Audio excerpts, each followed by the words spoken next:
Bienvenidos a Delfino Negocios, soy Giovanni Delfino y estamos hoy en una nueva versión de la conferencia de negocios creativos y culturales de economía naranja, Naranja Life, de Delfino con Negocios. Bienvenidos todos.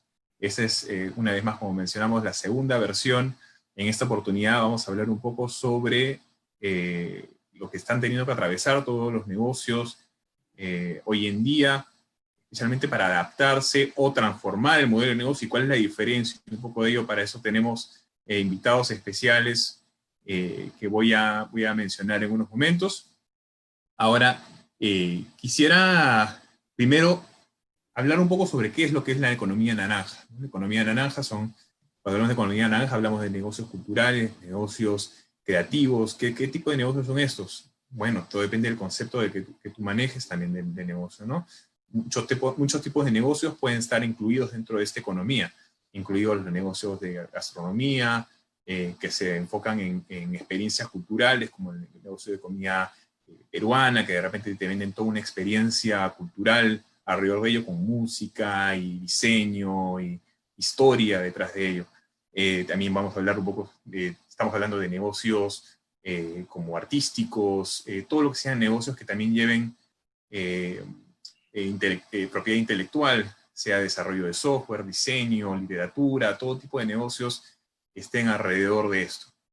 Ahora, tenemos también la participación, o nuestra primera introducción va a ser a Marisela Villamil, que es consultora del Centro de Negocios de la Universidad de Maryland, quien lamentablemente no va a poder estar en esta oportunidad en vivo, tuvo una urgencia que atender, pero tuvimos la oportunidad de poder grabar esta entrevista rápidamente para esta oportunidad y no perder la oportunidad para poderles traerles esta información. Se las traemos a continuación. Bienvenidos a Delfino con Negocios, soy Giovanni Delfino y hoy estamos con Marisela Villamil, del Centro de Negocios de la Universidad de Maryland. Bienvenida, Marisela, ¿cómo estás? Gracias, Giovanni. Y Feliz de ahora estar pues con ustedes. estamos, no, gracias, no, y ahora estamos en esta oportunidad refiriéndonos a la conferencia Naranja. Estamos haciendo esta grabación especial para poder traerle esta información tan importante a gente que se interesada más que nada en lo que es la economía naranja, un poco lo que es los negocios creativos, culturales, pero vamos a enfocarnos contigo un poco en conversar sobre cómo adaptarse en esta situación en la que estamos viviendo con el coronavirus. Muchos hablan sobre si adaptarse o transformar el modelo de negocio, ¿no? Entonces, ¿cómo contigo quisiéramos que podamos tratar un poco más el tema de adaptación? ¿Cómo un negocio se puede adaptar a esta situación? Bueno, yo creo que el negocio siempre tiene que tener un planeamiento con diferentes escenarios, ¿no? Pero así tú estés haciendo escenario positivo, medio y negativo, pues nadie se esperaba que iban a someterse a un escenario catastrófico como una pandemia, que es muy poco probable. Hacía muchísimos años que no había una crisis tan grande. La gente se prepara para la recesión o se prepara para otros fenómenos, ¿no? Yo creo que la empresa tiene que adaptarse a las circunstancias y transformarse. De repente puede ser observar el mercado y ver qué es lo que el mercado está necesitando y transformar su oferta, ¿no? Uh -huh. Para poder cumplir los deseos del mercado. Uh -huh. Un poco que tal vez es como medir hasta qué punto, o dependiendo también al cambio, no solo el cambio en el mercado, sino también cambio de repente de la manera en que la gente está cambiando su modelo de consumo, ¿no? O qué es lo que ahora tiene más valor que lo que tenía valor antes, ¿no? Hay empresas que están comenzando de repente a ofrecer su producto, su servicio de manera distinta, ya no como lo ofrecían antes, ¿no? Y un poquito la diferencia esa entre adaptarse, si realmente nos estamos adaptando o estamos transformando totalmente el modelo del negocio, ¿no? Yo creo que por adaptarnos estamos transformando el modelo de negocio. Por ejemplo, estábamos conversando, Giovanni, por esencia los empresarios son técnicos, los pintores saben pintar, el músico, la persona que tiene un libro y no sabe cómo venderlo, o sea, todo lo que son los negocios naranja que me estabas comentando, ¿no? Entonces, en esta perspectiva, igual que todos los empresarios son más técnicos, pero la parte que es más creativa es la parte de emprender, de observar el mercado y de determinar rápidamente cómo podemos movernos. Yo creo que parte de la adaptación lleva también transformar la empresa, porque si tú estás mirando lo que pasa en el mercado, pero no preparas una acción para lo que está pasando, pues te quedas inmóvil, ¿no?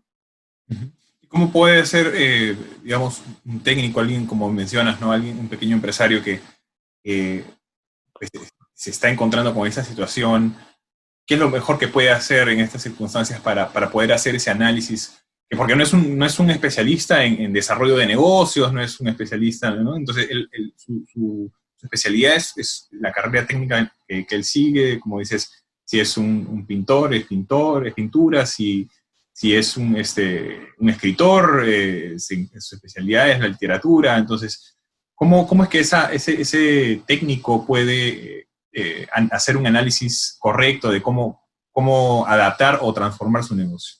Sí, el negocio por naturaleza tiene una tendencia a la rutina, a la inercia, como siempre las mismas cosas. Y el empresario, por naturaleza también, se centra más en lo que le gusta. El pintor quiere pasar pintando, el que escribe o el de la música, y ellos dicen, es que yo no soy un empresario, yo soy un pintor o soy una persona que hace novelas o que hace un libro o que hace música. Entonces dice, yo no sé nada de negocio. Primero entender que parte de si va a hacer un profit, si va a hacer negocio, es reconocer que usted tiene que romper esa inercia, que usted solamente no pinta, solamente no escribe, sino que también tiene que dedicarse a tareas de negocio. Segundo, que usted tiene que separar de todo el tiempo eh, eh, cierta cantidad de recursos y tiempo para hacer crecer su negocio, para poder hacer el negocio creativo. Después entonces está la búsqueda en el mercado, o sea, cómo tú buscas ideas para transformar tu negocio. Puede ser por la internet, puede ser yendo a ferias, puede ser experiencias de otros países, puede ser haciendo alianzas con otros empresarios. Por ejemplo, si tú estás haciendo un libro, tú puedes tener una relación con un diseñador gráfico, puedes tener una relación para alguien que lo va a traducir, no sé, ese tipo de cosas. Es orientarse a ese camino creativo para poder transformar el negocio. Y hay recursos que pueden ser utilizados, como por ejemplo el caso de los centros de negocios, ¿no? Como al que tú perteneces, de donde ofrecen consultoría. En estos centros también los pueden asesorar, los pueden ayudar a los Sí, empresarios. claro, la mayoría de nuestros clientes son empresarios en general, pero sí hemos tenido algunas experiencias con pintores, con músicos, por ejemplo, cómo tú eres un buen músico y tienes una orquesta, cómo tú haces para que la gente venga a tu show.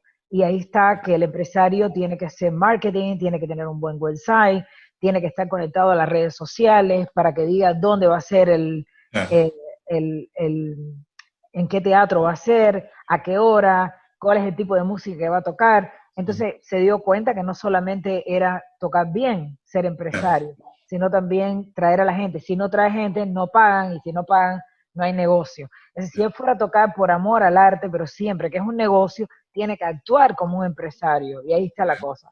Y vemos casos muy interesantes, como mencionabas, el caso de digamos, un artista, un cantante, digamos, ¿no? Y vemos ahora que los cantantes están comenzando a hacer sus conciertos en línea. Eso es una manera de transformar el negocio, ¿verdad? Ya no es presencial, sus conciertos ya no es únicamente la venta de discos. O sea, ahora, como no puedes hacer un concierto presencial, pues ahora se están presentando de manera en línea haciendo conciertos. Sí, por ejemplo, tengo bastantes clientes que tienen clases de arte o, por ejemplo, que tienen de pintura o clases de flauta, de piano, que son online completamente. Entonces, el mercado se vino adaptando y la oferta se transformó para poderlo hacerlo online, ¿no? También la forma en que han estado vendiendo las obras. Por ejemplo, hablábamos de buscar experiencias en otros países, de buscar otros empresarios, otros pintores, otros músicos, otras personas que están haciendo para ganar mercado. Una cosa que a mí me ayudó mucho cuando yo tenía una empresa era ir a ferias o festivales internacionales, porque ahí te da muchas ideas de lo que tú puedes hacer, o nacionales también, ¿no? ¿Qué están haciendo otros? ¿Qué puedo hacer yo para mejorar eso, ¿no? Mucha gente que tiene en la rama del arte o de la literatura tienen websites que no son entendibles o son demasiado extensos. Entonces, si usted quiere vender, tiene que buscar la colaboración de un equipo que sea multidisciplinario, traer una persona como Giovanni, que es de marketing, porque le va a dar una perspectiva diferente, no solamente el arte, pero es cómo vender el arte. ¿A quién se lo voy a vender? ¿Cuánto lo voy a cobrar? Claro. Y cómo todo eso ha cambiado, ¿no? En tan solo unos meses, qué increíble. Increíble. Y yo creo que es el nuevo normal ahora. O sea, esto por lo menos se va a demorar bastante tiempo y también va a establecer patrones de consumo diferentes. Exacto. Y eso es lo que va a impulsar la digitalización y los cambios y la... Sobre todo hay mucho, por ejemplo, para gente que pinta, y yo tengo personas que pintan, ¿cuál es mi diferencia con la gente que vende en Amazon? Que los cuadros cuestan $20 o $30. ¿Cuál es mi diferencia? Eh, y el empresario tiene que estar preparado para eso, para responder. Claro, El empresario también tiene que vender y también tiene que pedir eh, reviews, o sea, tiene que pedir opiniones de los clientes que le digan cómo sirvió, qué significa.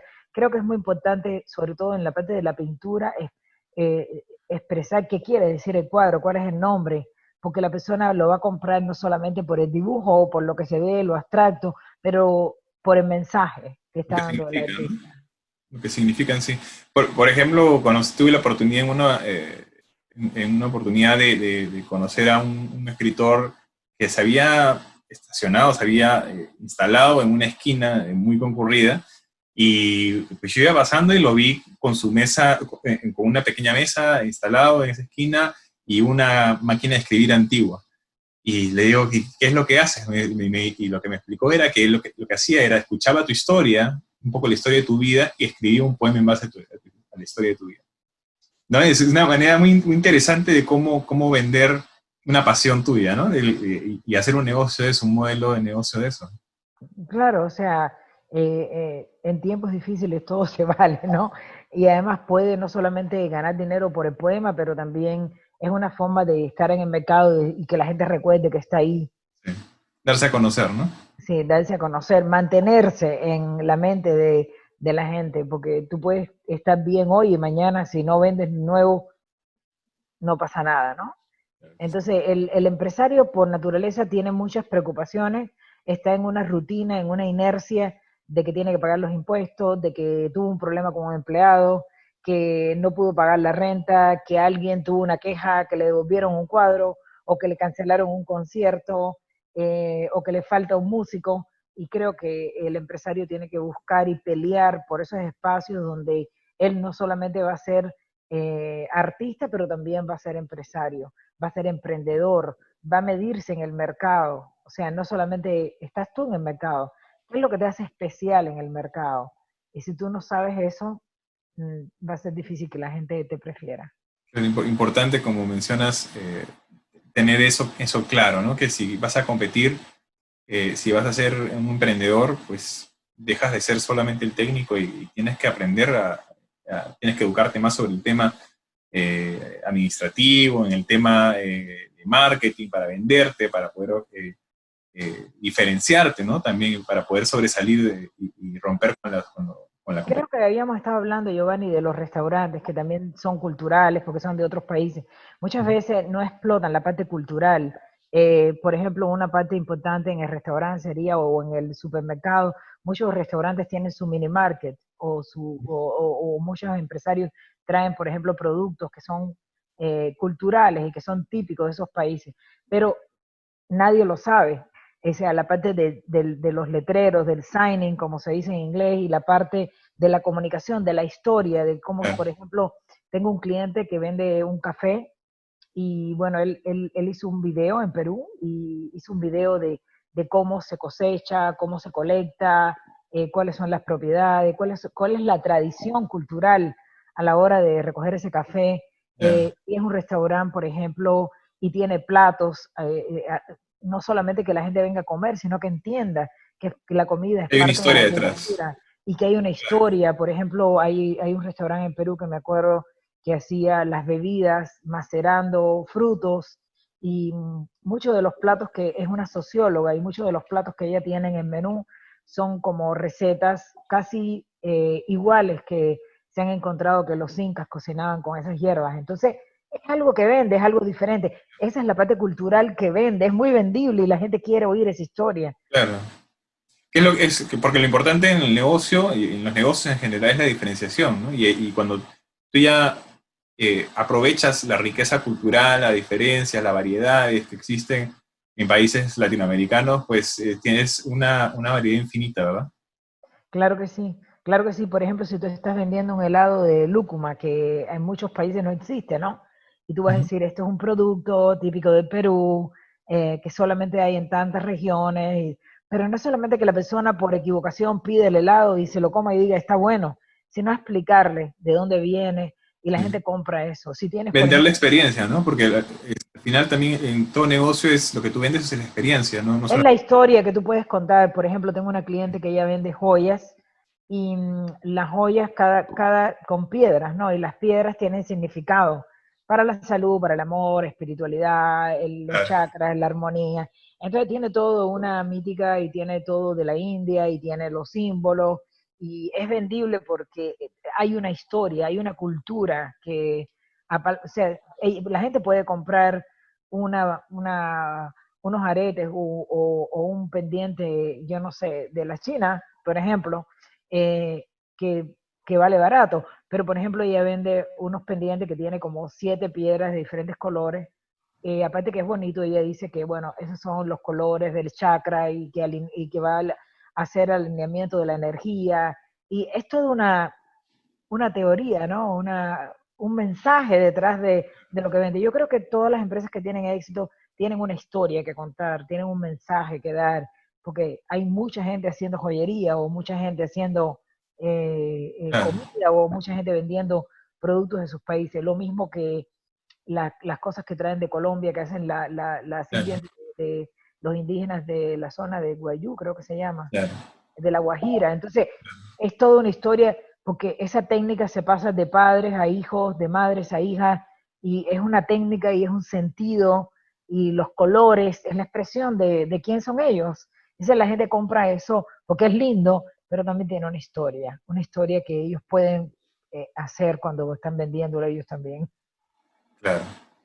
Bien que muy interesante todo lo que nos cuentas y recordarles, ¿no? A todos la importancia de vender, como dijimos ya, una experiencia, no solamente un producto, un servicio, o sea, es como Sí. historia, hay tantas cosas alrededor que tú puedes crear como parte de la experiencia de lo que estás vendiendo, que aumente el valor de lo que tú estás ofreciendo. Lo malo es que tú no te sepas la historia. Por ejemplo, tenía una señora que traía joyas de Guatemala y yo tenía una amiga que el esposo le regaló un collar. En Guatemala hay una piedra rojo con unas vetas negras, que creo que es el único país del mundo que hay. Pero ella misma dice, "¿Sí? Sí, yo ni sabía".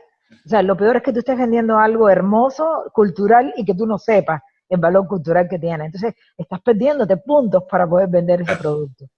Entonces, por ejemplo, Guatemala tiene una riqueza en lo que es artesanías, bordados, y es quiénes son ellos, es maravilloso. Honduras, eh, en El Salvador, por ejemplo, hay, en todos los países, ¿no? Hay claro, sus peculiaridades. claro, Y el pase cultural puede ser para lugares muy diferentes. Por ejemplo, yo exportaba productos artesanales peruanos a Europa, donde la gente no conocía nada de esto, pero también puede ser dentro de países de la región, ¿no? Que son claro. parecidos, pero tienen su diferenciación. Claro, un poco aprender también la importancia de que existe un mercado que tiene mayor capacidad de gasto, también interesada en pagar más por una mejor experiencia, ¿no? O sea, o una experiencia más exclusiva, ¿no? Más exquisita. Así como, por ejemplo, ahí, como regresando al tema de los restaurantes, ¿no? Es una gran diferencia entre comerte de repente un ceviche en la barra de la esquina o con comerte de repente un ceviche en un restaurante que está diseñado que te hace sentir como si estuvieras en una antigua casa limeña o Sí, sí. con música también colonial, que te hagan sentir que estás ahí, ¿no? Esa es la experiencia que te venden. Sí, los empresarios todavía no se conectan con esto, que la cultura vende. Por ejemplo, yo fui a un restaurante cubano, yo soy cubana, tú sabes, Giovanni, donde la comida no era muy buena, se veía que los frijoles no eran hechos from the scratch desde el comienzo, pero la gente que atendía eran chinos, europeos y no sabían explicar el menú, quizás ellos no entendían nada de lo que es los frijoles negros o el cerdo asado. Entonces, ¿cómo tú vas a trabajar con gente? Y esto pasó en una empresa, no puedo decir el nombre, pero él me preguntó en una gran tienda que puso y yo le dije, mira, yo creo que va a quebrar, porque la gente que vende son americanos y tú estás vendiendo algo que que es latinoamericano. Dice, la gente no sabía la historia del café, la gente no sabía la historia de las tres leches, la gente no sabía el sándwich cubano. Y Claro. el café era malo porque era hecho por americanos, el café el latino le gusta de otra forma. Entonces, mira, la importancia que tiene que tú conozcas lo que tú vendes, yo creo que es Claro. una fortaleza. Un ejemplo de un restaurante hermoso que fui, es un restaurante mexicano en Texas, en San Antonio, que se llama Mi Tierra. Ellos venden toda la pastelería mexicana, que es excelente. Ellos venden los 360 días del año, ellos tienen adornos navideños y tienen los adornos que ellos ponen de los papeles picados arriba, tienen mariachi, y las muchachas están vestidas típicas mexicanas, con flores, con los aros grandes, con las blusas de vuelo y muchos colores en la falda. Entonces, vende porque es México. No tienes que ir a México, allí está México para ti. Claro. Es Un un pedacito de México. restaurante donde todos los buses turísticos paran ahí, porque es como, hey, no tienes que ir a México, aquí en Estados Unidos está México, un pedacito de México, y la comida es bien típica y tiene la explicación de lo que significa. Muchas gracias, Marisela, por este tiempo que nos has ofrecido para hablar un poco sobre, ¿no? Este tipo de negocios que existen y cómo adaptarnos un poco también al cambio a esta situación que todos estamos viviendo. Claro que sí, sé creativo, adáptate, transforma, todo lo que sea estar en movimiento. Si te paralizas, te quedas atrás.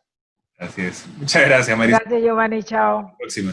Marisela nos hablaba un poco sobre adaptación en este tipo de negocios, como en esta situación en la que estamos viviendo, la necesidad del técnico, del empresario, de tener que educarse más en lo que es emprendimiento, en administración, en mercadeo, para poder tomar las decisiones adecuadas y cambiar de manera rápida a esta situación.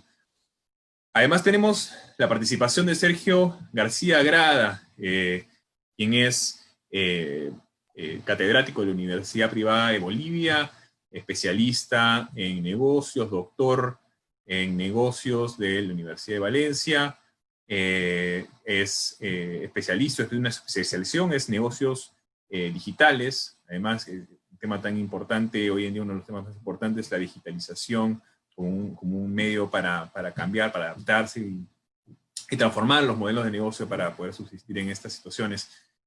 Además tenemos la participación de Lionel Paredes, una vez más, especialista, también catedrático, especialista en lo que es comercio internacional, quien nos va a poder también dar un poco su perspectiva sobre la situación, los efectos de lo que está sucediendo con el COVID-19, cómo está afectando a los negocios y cómo los negocios están respondiendo a esta situación desde el punto de vista comercial global.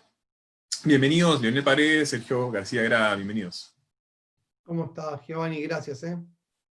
Gracias por estar con nosotros. Y si pudieran comentarnos, primero que nada, ¿cuál es su perspectiva? ¿Cómo han visto ustedes la situación? Ya tenemos 3 meses en las que estamos atravesando esta situación del COVID-19 y que las empresas, más que nada las pequeñas empresas, están sufriendo esta situación, muchas de ellas sin poder abrir, algunos recién están empezando a abrir, han tenido que cambiar. Si pudieran comentarnos un poco primero, Sergio. Gracias, Giovanni, ¿cómo estás? Buenas noches, sí. Primero agradecerte, ¿no?, por la invitación, sí. Realmente lo que estamos hablando es el nuevo ahora. Ese es un concepto que vamos a tener que comenzar a escuchar bastante. Y es que el nuevo ahora ya no habla de un post-COVID, de pronto habla de hacer negocios en tiempos de COVID. Y este nuevo ahora nos tiene que plantear a nosotros el reinventarnos, el adaptarnos, el superar y el avanzar. Pero es importante para esto que comencemos a generar una serie de estrategias, actitudes, para que en el nuevo ahora nosotros no solamente estemos preparados con herramientas, sino también actitudinalmente para poder afrontar esta crisis que nos ha golpeado a todos, ha golpeado a todo el mundo, y empresas grandes, pequeñas, medianas, están viéndose en la necesidad de comenzar a replantear su estrategia y a comenzar a avanzar en un nuevo escenario, ¿no? El escenario en tiempos de COVID. Giovanni. Sí. Lionel, un poco también cómo se han venido afectadas también aquellas empresas desde el punto de vista comercial, ¿no? Tanto muchos de ellos teniendo que tienen que importar productos o exportar productos, también para poder, algunos insumos también en muchos casos, algunos tienen que importar o exportar insumos. Coméntanos un poco cuál ha sido la perspectiva que ves. Sí, Giovanni, más que nada acá en Argentina, la verdad que la situación sinceramente está bastante complicada, porque por más que, como decís vos, ya llevamos casi, bueno, acá en Argentina la cuarentena se hizo bastante antes, estamos casi en el día, estamos llegando a los 100 días de cuarentena, y las pymes, las pequeñas y medianas empresas, también las grandes, están sufriendo muchísimo y muchas están cerrando y no pudiendo abrir más. Y las pocas que quedan en pie, que yo siempre digo, para cualquier país del mundo, que se te cierre una empresa, más allá del color político del gobierno de turno, es un fracaso rotundo para el país. Porque si se te muere una empresa, es un montón de gente que se queda sin trabajo. Y es muy importante, o sea, tratar que los estados salgan a recuperar las empresas, porque son la fuente de trabajo, son las que realmente, sin ellas, hoy en día, o sea, no hubiera prácticamente trabajo, porque si no, caeríamos todos en las arcas del Estado, y el Estado no nos puede emplear a todos. Dicho esto, o sea, con respecto a tu pregunta, lo que yo te quería decir es lo siguiente: hay muchas empresas, tanto chicas como grandes, que se tuvieron que reinventar. ¿Reinventar cómo? Te tiro un ejemplo, te cuento acá un ejemplo. Hay un restaurante muy conocido en Argentina, muy conocido, es uno de los mejores en carne asada. Acá en Argentina le decimos parrillas. Fue el mejor restaurante en Argentina, que salió en el 2018. Hoy en día este restaurante está sábados y domingos, cuando te estoy hablando un día común de semana, de lunes a viernes, un martes por ahí, tenés una cuadra de cola para ingresar a ese restaurante. Si no reservás, no ingresás. Un domingo explota, pero explota de gente. Hoy, sábado y domingo, está haciendo 20 deliveries por sábado y 20 por domingo. Vos imaginate que eso no puede subsistir, es un restaurante así.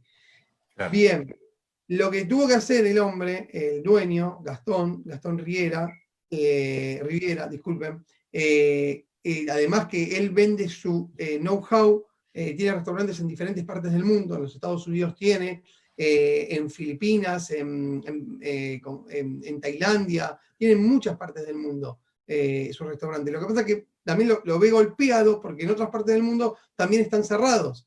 Entonces, lo que tuvo que hacer es, o sea, además de vender el producto terminado, también se reconvirtió y empezó a vender carne. O sea, lo hizo restaurante carnicería premium. ¿Me entienden? O sea, como que para poder subsistir y poder pagarle a sus empleados. Esto es un ejemplo que estoy dando, porque de cómo se tuvieron que reinventar. Otro ejemplo, una empresa muy grande que fabrica cocinas industriales, las exporta y las comercializa en el mercado interno acá en Argentina. Se veía venir todo esto, o sea, cuando empezó todo el tema del COVID, se empezó a ver que se empezaron a cerrar fronteras, se empezó a cerrar, a empezar a implementar el tema de la cuarentena.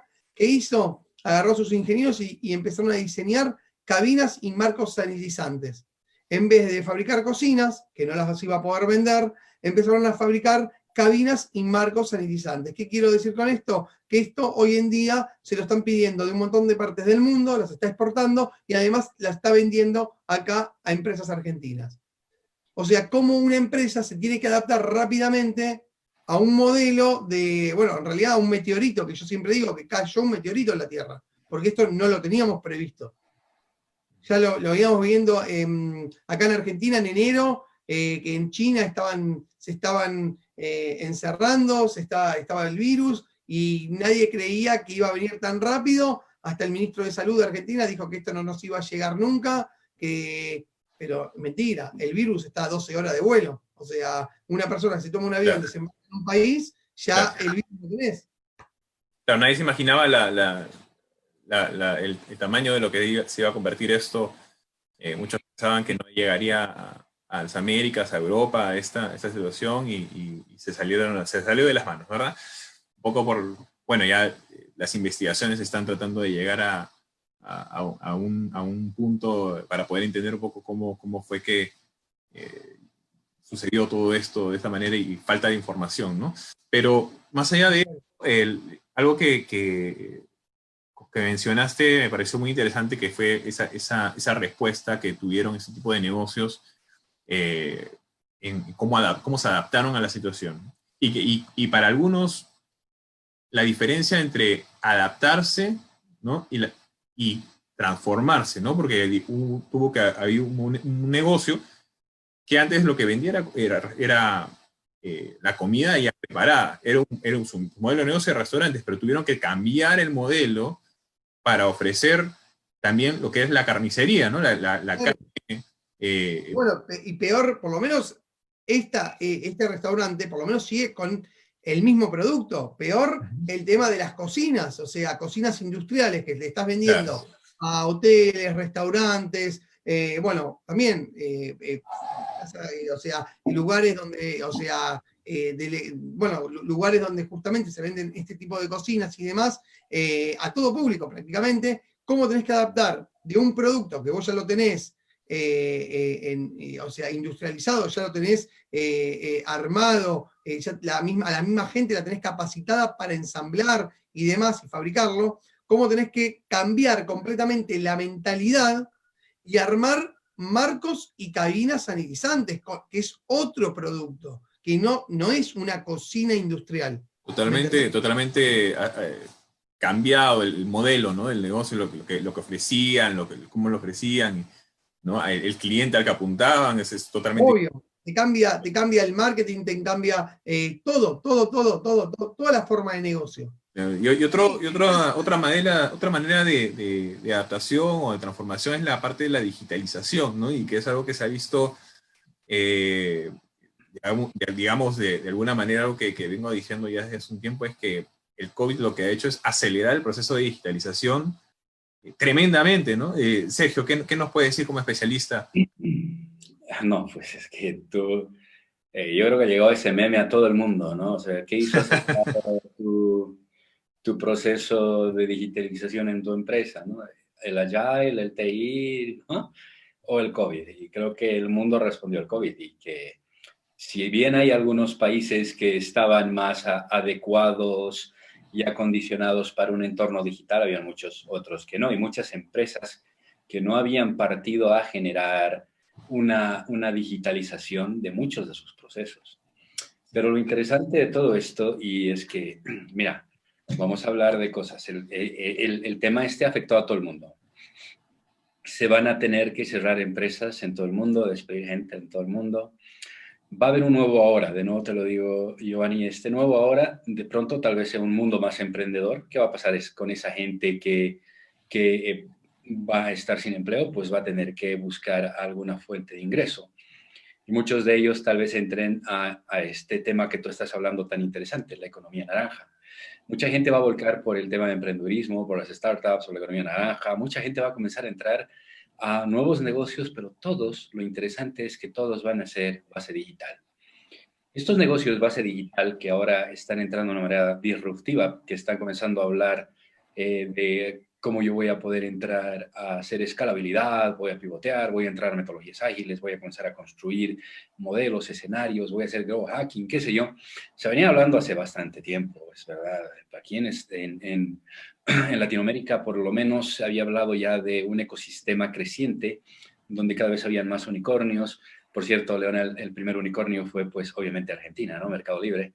Y bueno, y después comenzaron a aparecer un montón de más. Obviamente Brasil es la que tiene unicornios, que una barbaridad. ¿Qué es un unicornio? Es una empresa que gana, pues, billones de dólares. Es una que ya ha superado el rango de ganancias y de capitalización por este tema, ¿no? Porque está ya en bastantes mercados. Colombia entró con Rappi y así comenzó a suceder. Y de pronto teníamos a Perú, tenemos a Bolivia, tenemos a un Chile con mucha fuerza, con un startup Chile apoyado por un Corfo, comenzando a generar este tipo de escenarios, una Bolivia con ya una serie de ecosistemas levantándose, con varias aceleradoras, con un Founder Institute, por ejemplo, Silicon Valley, que es una preaceleradora entrando a Bolivia. Entonces, de pronto el escenario cambió. Y si esto ya cambió y la gente ha comenzado a entender que el mundo es más digital y de pronto nos comenzamos a entender que nuestra vida es más digital, y les aseguro que alguno de ustedes ya ha podido compartir en algún momento un junte digital familiar o un junte digital de amigos, que alguna vez dando clases ahí en la UPB, les decía, bueno, y que tengan un buen sábado, tenemos un cumple digital, profe, que no sé qué, que los amigos. Y de pronto comienzas a enterarte que el mundo sigue, que la vida sigue y que tú lo tienes al alcance de una plataforma como esta. Y es que de pronto las familias han comenzado a darse cuenta que, pero podemos estar juntos con el sobrino que está en Francia, ¿no? Que tengo a la nieta en Ámsterdam y que mi primo está en Estados Unidos. ¿Por qué no hacemos un junte? ¿Esto qué ha generado en todos nosotros? Nos ha acercado a algo que antes la gente tenía mucho miedo de acercarse y decir, oye, hay que hacer una videoconferencia, no sé si les ha pasado a ustedes, pero de pronto eso de Sí. algo de otro planeta y la gente decía, ¿qué? ¿Pero por qué? Y hay que abrir la computadora, ¿pero por qué no me llamas? Está sucediendo algo que está realmente, yo ya no sé ni qué generación yo ya soy, pero de pronto sigo siendo uno de los pocos que dicen, te puedo mandar un mail, ¿no? O sea, y la gente ahora ya ni te quiere hablar, y mándame un audio. Madre mía, les digo, no el teléfono, ¿eh? O sea, mándame un audio, mándame un link, oye, y ya no hay eso de la comunicación. No, entonces haremos un Zoom. Por Dios santo, o sea, esto ya está en una dinámica que todo el mundo en el nuevo ahora, no sé si les pasa a ustedes, está trabajando desde casa, pero está trabajando más que nunca. Entonces la gente dice, quiero volver a mi trabajo, por Dios. No sé, porque basta, o sea, ya no tengo horario, ¿no? Entonces estás 24/7 y de pronto te dice el jefe, no, y estás trabajando, pero claro, tengo que dormir, jefe, ¿no? O sea, y ese tipo de cosas han comenzado a suceder en todos los escenarios. La gente comenzó a perder el miedo, pero aún así persiste. Y sobre todo en escenarios latinoamericanos. Sé que por allá, por Estados Unidos, en Europa, yo tengo bastante contacto, estoy también ahí con muchas redes, como tú sabes, Johnny, estamos con el Global Business Academy y demás. Y dentro de la dirección que yo manejo del Departamento de Internacionalización de la UPB, pues tenemos que comenzar a conectarnos acerca del Doing Business Around the World y comenzamos a ver los diferentes escenarios. Sí, mira, Europa, España, que sé, sobre todo los nórdicos, agarran y dicen, no, es que estamos ya en una dinámica cuando de pronto en Estados Unidos Amazon ya está queriendo comenzar a usar drones y qué sé yo. Pero acá en Latinoamérica todavía nosotros tenemos que enfrentar el tema de que tenemos que analizar el hecho de, oye, ¿y el pago digital? No es verdad. Y hay mucha gente todavía que tiene mucho miedo, ¿no? A este tema y a los ciberataques y cosas por el estilo, y las regulaciones y la facturación. Y esos temas hacen repensar el momento de que ahora es cuando tenemos que ir a presionar a las personas que están a cargo de esto, de nuestras autoridades, decirles, señores, el mundo ha tenido un salto digital de 10 años. Nuestros países tienen que estar de acuerdo de lo que está viviendo el mundo, ¿no? O sea, sí, las regulaciones bancarias, ese tipo de cosas.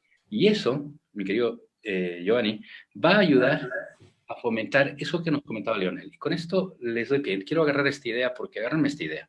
Por ejemplo, este señor, no sé si irá por Puerto Madero, no sé qué, porque me encanta la carne de por ahí, por Buenos Aires, y hay muy buenos restaurantes y demás, ¿no? Con una buena sesión de tango, pero era pues totalmente turístico, digamos, ¿no es cierto? Ese teatro de Buenos Aires tan famoso y demás, y jamás va a ser lo mismo como de pronto ahora te puedes salir, ven a ver tours virtuales. Yo recién estuve por el Louvre, ¿no? Y no es lo mismo pues estar en el Louvre que verlo de manera digital, porque hay una cosa que falta y es la experiencia. Entonces, ¿qué comenzó a escuchar? Por ejemplo, de pronto, las empresas van a que comenzar a tratar y tener que generar desde el mundo digital la experiencia del cliente a través del significado de las emociones y del convencimiento, de la humanización para el cliente. En donde yo acerco, y le doy una idea a este mi amigo del restaurante, que podríamos comenzar, y esto está sucediendo en todo el mundo, pues oye, haremos un programa con Giovanni y sacaremos el cómo hacer tu carne al estilo, ¿no? Y de pronto vamos a comenzar a hacer, y te vas a poner en línea, y vas a tener que hacer el pago. Y de pronto en la economía naranja, todo el mundo va a poder comenzar a vender algo por Zoom. Tema cultural, artístico y más. Va a tener que ser así, Giovanni. ¿O tú qué opinas? ¿Qué opinas, Leonel, por ahí? Qué buen punto. Has tocado varios puntos bien interesantes, ¿no? Uno que me pareció interesantísimo es lo que dices, ¿no? Que ahora, de alguna manera, todos los negocios van a tener que crear contenido, crear experiencia, ¿no? Como dices, y convertirse de alguna manera también en negocios creativos, negocios culturales, porque van a tener que dedicarse también a la creación de contenido informativo, de contenido entretenido, contenido cultural, de experiencia, historia, de vender todo esa que es valor agregado, ¿no? Que antes no estaban enfocados a hacer, ¿no? Y el otro punto que me llamó mucho la atención es, y que también lo he venido repitiendo en muchas oportunidades, es la importancia de que también los gobiernos también tengan un papel fuerte, activo en el proceso de digitalización, no solo a nivel de infraestructura para que también la gente se puede interconectar de manera más al nivel o de manera competitiva con otros países, que tengan una velocidad de internet rápida, acceso a teléfonos también más avanzados, sino además también que los servicios que ofrece el gobierno también sean más digitales, sean digitalizados. Hace unos días recién recibí también la información de que el gobierno peruano por primera vez ahora te permite hacer la formalización de una empresa de manera totalmente digital. No tienes que ir a ningún lado a tener que hacer el trámite en ninguna parte del proceso. Entonces es algo que recién lo estamos viendo ahora. O sea, tuvo que suceder COVID-19 para ver que el Estado hiciera eso de manera más acelerada, que realmente lo hiciera, algo que no se esperaba que pudiera suceder hace 4 meses atrás. Sí, lo mismo, yo pienso lo mismo, o sea, yo creo que lo que están diciendo ustedes es como que, como dije antes, cayó un meteorito y nos obligó a todos, a ver, sin ir más lejos, Zoom, hace un año atrás, no facturaba los 10.000 millones de dólares que está facturando hoy en día. O sea, es más, se les fue de las manos en un momento a Zoom. Tuvieron que empezar a rever todo el tema de seguridad. El mismo FBI los había citado a los dueños de Zoom porque todo el mundo lo empezó a utilizar y bueno, además de empezar a facturar, que es tremendo lo que esta empresa creció en solamente un año, prácticamente. También lo que decías tanto Sergio como Giovanni, el tema de la digitalización de los gobiernos, no solamente para las empresas, y les digo, también acá también va el tema cultural y el tema, justamente el tema cultural. Los chicos, ¿dónde están? En las casas. Y empezaron todo el tema de Zoom. Sí, pero hay gente que no tiene internet o no le llega. O sea, gente bastante vulnerable. Acá en Latinoamérica es mucho más lo que se ve. No sé si compartís conmigo, Sergio. O sea, es muy vulnerable y está todo muy lindo el Zoom, pero si el mismo Estado no te facilita a la gente justamente, o sea, si en un colegio hay 10 chicos, 20 chicos por aula y 15 pueden conectarse vía Zoom y hacer la clase y otros 5 no, y es como bastante, yo creo que los mismos gobiernos tendrían justamente lo que decías vos, Delfino, Giovanni, perdón, que garantizar la conectividad y o sea, y darle tablets o netbook o lo que fuese a familias que tengan pocos recursos. Yo creo que tendría que ser, porque si no es como muy desigual, y esto también nos pasa, si lo vemos, si lo saco del tema cultural y lo meto a un tema empresarial, a una pyme, a una pequeña y mediana empresa, hoy en día en Argentina, hablo por lo que es Argentina, si yo estoy en Buenos Aires, acá hay un dicho que dice Dios atiende en Buenos Aires, y porque lamentablemente es así, porque es el centro neurálgico de negocios. Porque vos estás al norte o al sur, y lo digo, o sea, parece gracioso, pero es verdad. O sea, Argentina... Es una realidad latinoamericana, ¿no? La del centralismo. Exactamente, Argentina concentra todo en Buenos Aires, pero en el sur de Argentina está despoblado, o sea, no hay nada prácticamente, hay muy poca, o sea, por eso los gobernantes dicen, el que gana la provincia de Buenos Aires, gana la presidencia. Imagínense la cantidad de gente que se concentra en la provincia de Buenos Aires. Si Argentina tiene 58 millones de argentinos, el 40 millones hay en la provincia de Buenos Aires, para que se den una idea de lo que es. O sea, después lo demás está todo desparramado por todo el país. Entonces, a lo que voy, si hay una empresa en La Quiaca, que es al norte de todo, en la provincia, en Jujuy, disculpen, al norte de todo, hay una empresa ahí y no tiene una buena conexión de internet, por más que venda productos internos o venda, o sea, sus productos los exporte, es muy difícil. Hay empresas que conozco que se tuvieron que adaptar y urgentemente sacar un e-commerce, porque no, o sea, se le caían las ventas. Entonces, bueno, Mercado Libre, como vos bien decías, Sergio, eBay, Amazon, bueno, hay millones de empresas que hoy en día es impresionante. Mercado Libre se adaptó acá en Argentina, que ya esto ya lo había hecho en Brasil y en Uruguay, me parece. Mercado Libre hoy en día es un supermercado, te vende desde leche hasta lo que vos quieras, o fideos si querés. Claro. Casi como Amazon, ¿no? Que ofrece ya también todo tipo de productos y deliveries hasta el mismo día. Exactamente. Y esto se va a convertir en es la nueva realidad, ¿no? Y la misma realidad que va a comenzar a reinar, digamos, en todo el mundo. Y el otro punto tercer punto que también estaba recordando que mencionaba Sergio, y que es el más importante, porque es lo que rige si el negocio se tiene que cambiar, adaptar o transformar, es el consumer behavior, ¿no? El cambio en el comportamiento del cliente, ¿no? Como decías ya, o sea, la gente ya ahora está mucho más digitalizada, o sea, no solamente es la necesidad de la empresa de ser más eficiente o del Estado de ser más eficiente, sino además responder al cambio en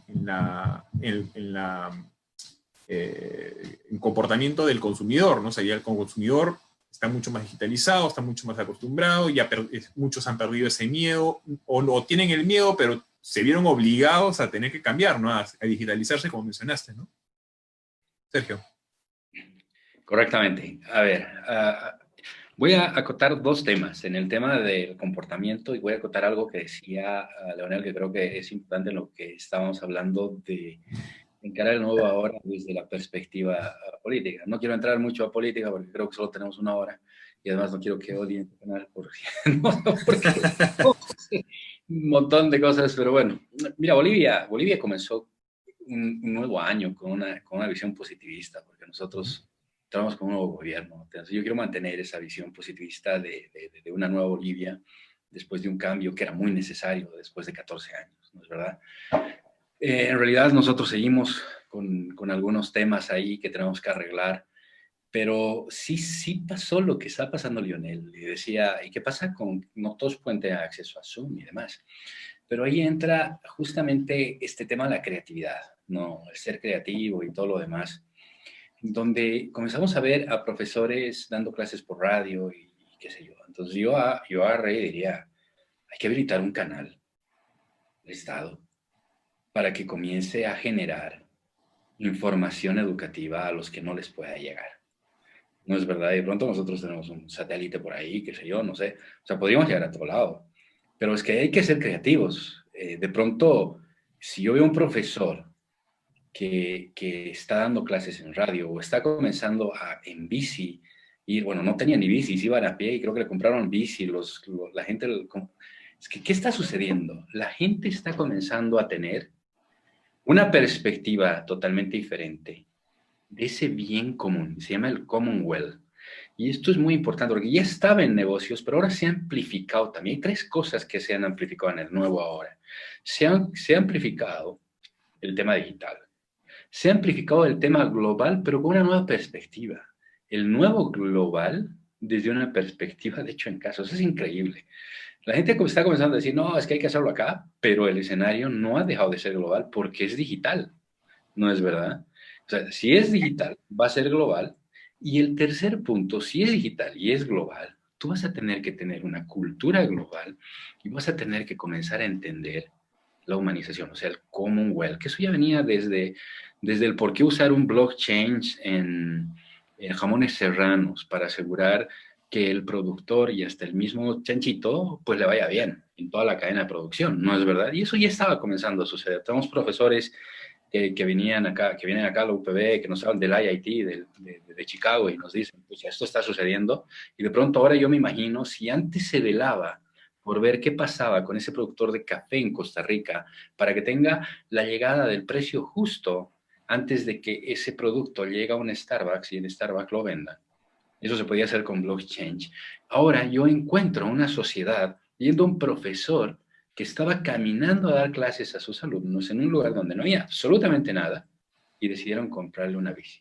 He visto casos de Perú, he visto casos de diferentes Ecuador, donde hemos comenzado a ver el corazón humano actuar.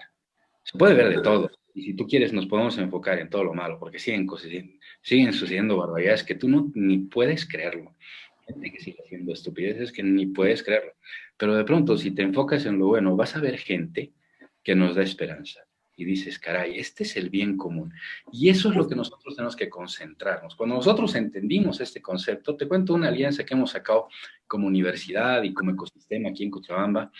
Nosotros hemos hecho una alianza con una empresa de cable, la repetidora más grande de cable, ¿no? Que hay, que también maneja la televisión y todo lo demás. Y de pronto, nuestros foros, nuestras actividades como esta, que antes llegaban por Zoom a X cantidad de gente, o llegaban a Facebook por X cantidad de gente, ahora están llegando a más gente, pero sobre todo a ese escenario donde mi alumno de una maestría, de un doctorado, se puede sentar en familia a ver lo que el alumno está viendo, a conocer al profesor.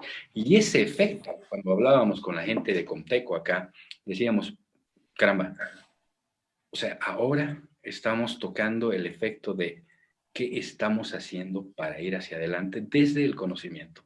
A más familias, de pronto que tu hermana o que tu primo, que en algún momento decía, no, yo no me entraba a computadora, o muy mayor, qué sé yo, te vean en tele es diferente. Entonces hay que repensar y hay que comenzar a construir esa creatividad para comenzar a llegar a lo que tú decías. Y yo por eso lo enlazo. Ese customer journey, esa customer experience, esa experiencia al cliente al y decirle, oye, yo te voy a dar las clases, ok, pero de cuando en cuando te doy esta y esta actividad, invita a tu gente para que vean lo que tú estás haciendo. Te lo pongo en tele. Entonces hemos cambiado la mirada, hemos comenzado a construir y lo estamos lanzando, porque en streaming ya lo tenemos por diferentes lugares, ¿no es verdad? Entonces estamos creando una línea, primero en Bolivia, después vamos a seguir más adelante con ayuda del Global Business Academy, para levantar este tipo de actividades. Y como dice Lionel, llegaremos a diferentes partes del mundo, llegaremos con escenarios, mira, pronto se ha aplanado el asunto y yo te puedo poner profesores de los 5 continentes. Yo tengo una maestría que dirijo, la maestría de negocios digitales, que la tengo justamente con la Universidad Politécnica de Valencia, donde yo saqué mi doctorado, y con la Universidad Privada Boliviana. Y allí yo te puedo poner profesores, tengo un profesor de la India, tengo un profesor de Egipto, tengo un profesor de Estados Unidos, profesor de España, tengo profesores de Argentina, tengo profesores de Perú. ¿Por qué? Y esto ya lo venimos haciendo, pero ahora es mucho más accesible. Y el tema es que cuando yo doy este concepto, la mente del alumno, empresario, emprendedor, se vuelve global. Y ese impacto para tu región es vital, es lo que yo te decía.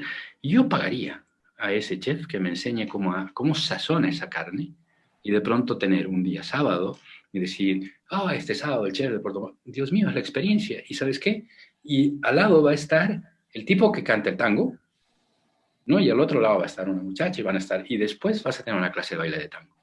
Dios mío, me has acercado la experiencia, Leonel, a lo que yo estaba buscando. Y es que ese tipo de cosas vamos a tener que buscar. Les puedo dar más. O sea, vamos a gimnasios, vamos a artistas. Van a comenzar a venir cosas muy interesantes. Mira, Y Sergio, hoy ahora, acá en gimnasios están dando clases por Zoom, y no, o sea, sí.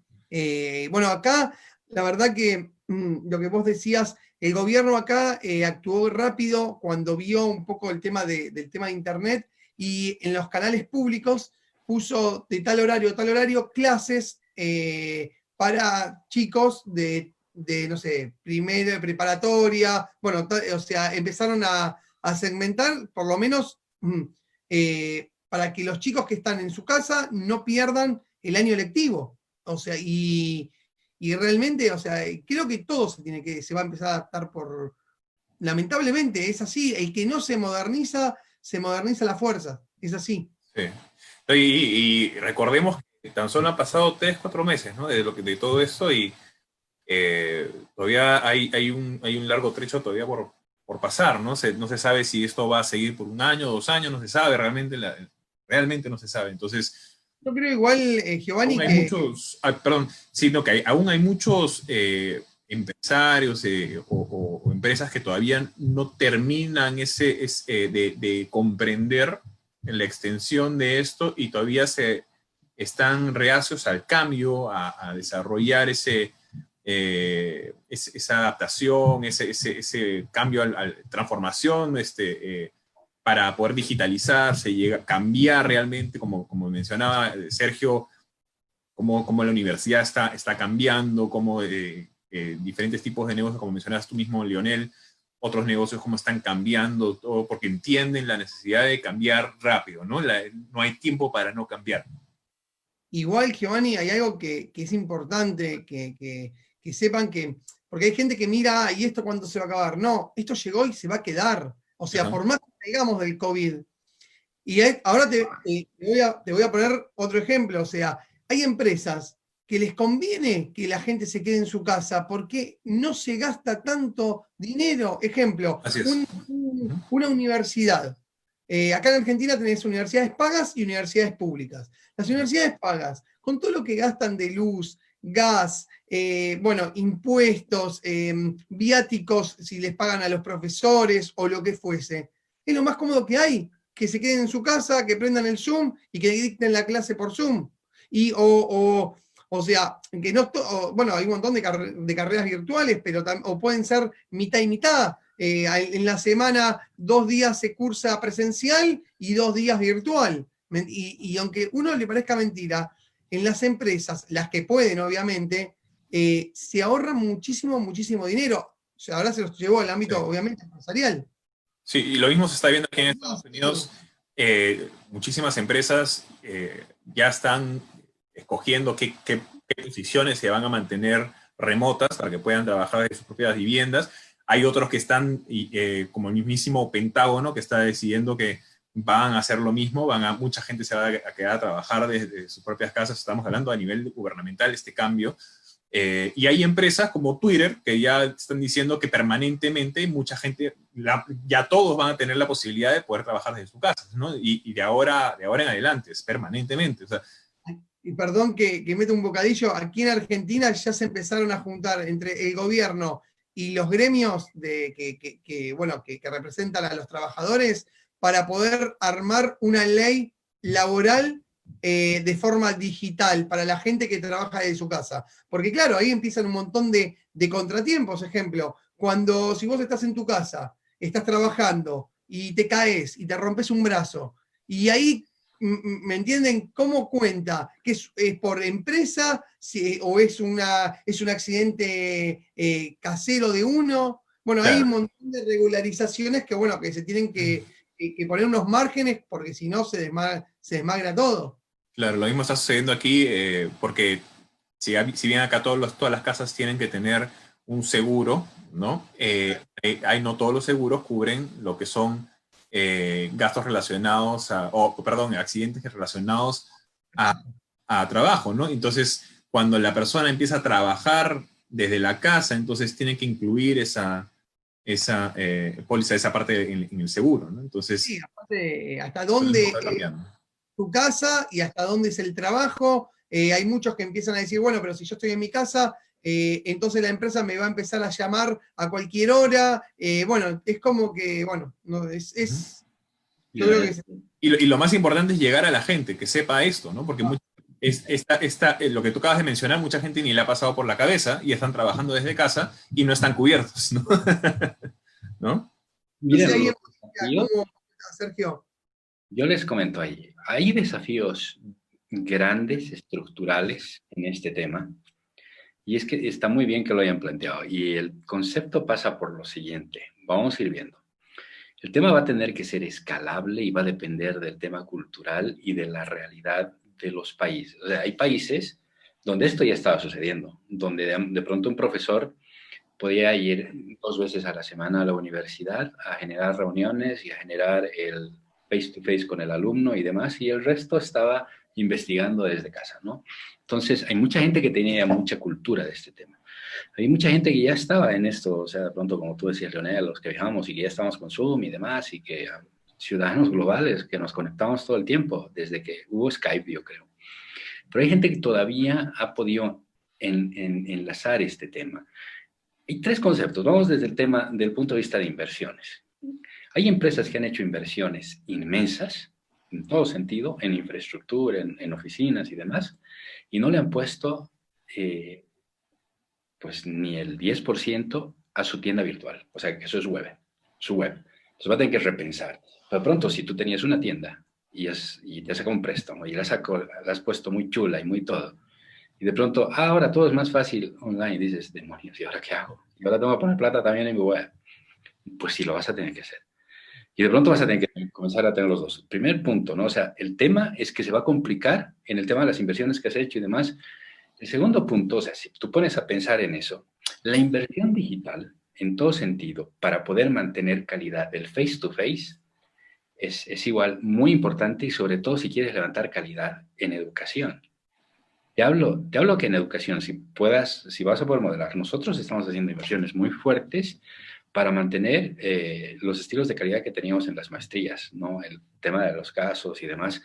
Y hay cosas que ya estaban pasando en Harvard con el High Performance Classroom, por ejemplo, que tú veías, y eso vale más de $500,000 y lo tiene la Yale y otras universidades también que lo llaman Wow Room y demás. Nosotros hemos comenzado a implementar un Wow Room en la UPB, pero es bastante costoso porque tienen softwares y demás. ¿Por qué? Porque de pronto yo, si soy un profesor muy dinámico, y ese es uno de los puntos que hablábamos en el tema de qué pasa cuando tú eres el profesor dinámico, que de pronto dice, muy bien jóvenes, vamos a hacer equipos y ahora tienen que hacer una actividad, todos van a hacer una pirámide, trabajan en equipo. ¿Cómo haces eso en Zoom? Entonces estamos pensando en comenzar a construir realidad aumentada y vamos a tener que comenzar a construir otro tipo de escenarios virtuales con avatares y demás, pero de pronto la cosa ha cambiado. Ahora, si pasamos de ese tema, del tema de la virtualización de la educación, y comenzamos a hacer el análisis de la persona, ¿qué está pasando, por ejemplo, en España y en otros lugares donde tú agarrabas y decías, oh, yo me compré un piso, y tú tenías un piso y el piso era muy, bueno, piso le llaman a los departamentos allá por España, ¿no? Y de pronto tu piso era pequeño, pero era suficiente. No sé si han ido por París, Dios mío, si tú vives en París, es pues chiquitísimo, ¿no? El lugar donde estás. A ver, ponte ese lugar chiquito, aunque sea en el centro de París. Viví ahí una cuarentena. Es duro. Entonces, ¿qué está pasando con esa gente? ¿No? Tengo una socia, tenemos una constructora, mi esposa, tiene una gerenta de una constructora que me comentaba y me decía, desde el punto de vista de la perspectiva de construcción, incluso está cambiando el tema de que la gente está comenzando a buscar casas, aunque sea más lejos, pero con más espacio, con verde, con patio, porque no quieres entrar en 4 lugares, no tener vista o no ver, y eso antes no existía porque salías a trabajar. Entonces, de pronto, y de nuevo te lo digo, ¿qué pasa con el tema ese de que el teletrabajo es cada vez más fuerte? El aprendizaje online se ha demostrado que es muy efectivo, pero también es más duro, ¿no es verdad? Entonces, hay un tema que falta ahí, y es un tema connotante, y es el tercer punto que va a comenzar a gestionarse, y es el tema del relacionamiento, sobre todo para Latinoamérica, y ustedes en Argentina es que les gustaba, o sea, te puedo creer, en los países nórdicos el distanciamiento social es, ¿no? No, que Pero acá por es latino, claro. importante, el argentino, para los que nos están viendo, es muy de abrazar, de tocar, o sea, es más, bueno, es la cultura argentina, y bueno, Somos estuvo hasta... latinos, ¿no? Es que es por todo lado. Y que venite a tomar un mate, y aquí en Bolivia es igual, y en Perú también, o sea, nos tomamos un pisquito. Y ese connotente para nosotros en este momento, en el nuevo ahora, va a tener que ser escalable. Porque la gente necesita, o sea, ¿cuál es el problema? Tenemos pandemia, tenemos cuarentena total, entramos a cuarentena total. Pero ¿qué pasa? Abres la cuarentena y todo el mundo se vuelve loco y comienza a abrazar y van a donde sus familiares, ¿no? Y que te quería ver y demás. Entonces, ahí comienza a ver el problema. Entonces, algo muy interesante de Europa las fases que han ido abriendo. O sea, ahora que salgan los niños. Eso se Oye, llama cuarentena inteligente, ¿no ves? que es lo que Oye, para mí en Argentina no... los niños, Leo, pero que salgan los niños, pero no los pongas a jugar todos contra todos, no se pon todavía una, porque eso pasó, y entonces España lo aprendió rápido. Pero mira esto, yo creo que también eso pasó por Perú, ya pasó por Ecuador y demás. España levanta la cuarentena, y como tú dices, la cuarentena inteligente, Leo, y agarra y dice, bueno, van a salir los niños, vamos a poner horarios y demás, y no sé qué, y no sé cuántos, y muy bien. Pero su primer error es que salgan los niños y es bueno jugar todos, porque los españoles también son latinos. Y somos querendones, somos cariñosos. No va a jugar un niño solito ahí. No es verdad. ¿Y qué pasó? De pronto comenzó a salir las noticias de un gran brote de coronavirus en niños, ¿no? Entonces, si ya sabíamos eso nosotros, cuando entramos en una cuarentena dura y lanzamos una cuarentena dinámica por el tema de la economía y demás, la gente va a salir y va a salir descontrolada. Entonces, ese tipo de cosas, nosotros tenemos que estar preparados para el nuevo rebrote, porque dicen que va a haber un rebrote, ¿no? Veamos qué sucede. Yo estoy Sí, como Leo. ya se está viendo acá mismo un rebrote en muchos estados y todavía, como dicen los expertos, todavía no estamos en la segunda ola, seguimos todavía en la primera ola, ¿no? A Entonces, ver, era una segunda ola todavía en el invierno. en Nueva Zelanda, que habían ya cerrado, que no tenían casos, ahora hay un rebrote, en China lo mismo, en Shanghái creo que eran 60, 70 personas, pero bueno, está bien, está más controlado, pero es lógico, o sea, lo mismo, lo que vos decías, Sergio, hasta la forma de volar va a cambiar. Ahora las aerolíneas aprovechen a comprar pasajes porque las aerolíneas después los pasajes van a ser más caros, porque van a tener que sacar asientos, business ya no existe, prácticamente no va a existir más, los asientos de la parte, lo que sería turista, lo que se estaba hablando era sacar un asiento del medio o invertirlo, entonces generar más distanciamiento, poner estas placas de acrílico para, bueno, obviamente, o sea, si uno tiene que toser, estornudar, pareces, vas a ir así, con, Claro. como, Sí, como de repente terminamos ya volando encapsulados todos, ¿verdad? sí, Así es. exactamente. Bien, bueno, ya estamos llegando al final, ya son las 7 aquí en Washington. Un agradecimiento por participar y espero muy pronto también tenerlos de vuelta. Sergio García Agreda y Lionel Paredes. Muchas gracias una vez más y gracias a todos los que nos siguieron el día de hoy. Bueno, muchísimas gracias a ustedes. Hasta la próxima. Y bueno, y estamos ahí, a sus órdenes. Y recuerde que para más noticias de negocios, visite delfinoconegocios.com y síganos en nuestras redes sociales. Hasta la próxima.